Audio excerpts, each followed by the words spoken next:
Now, Jamaica's under-19 cricketers were recognised by their long-time sponsors Kingston Wharves at a luncheon recently, following their double success in the regional under-19 competition in the summer.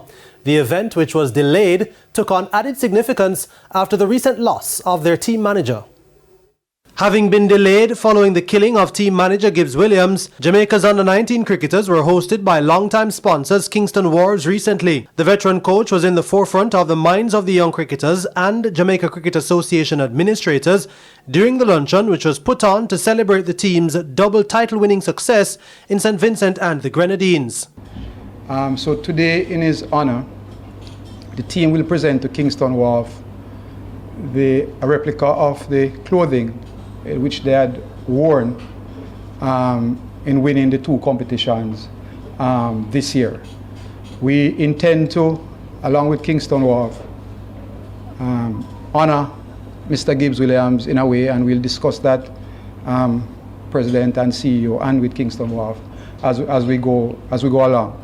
Gibbs was like a 3-in-1, a manager, coach, strength and condition man.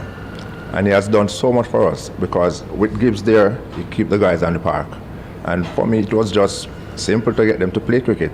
And for us to win this competition for the first time in 13 years away from Jamaica, it was a very good thing for us.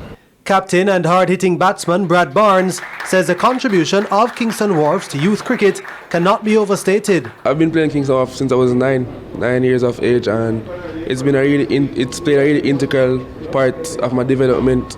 I've played Kingston Wharves 5 years, so it basically developed everybody who played cricket to this level. So I'm really grateful for them and what they have done for us. And the JCA CEO Courtney Francis says the continued partnership will take on added significance over the next 5 years as it relates to youth cricket. We are looking forward to next year and the following year, because what I think too that is very significant is that in the advent now that cricket is going to be in the Olympics, this is the ideal place that we need to start.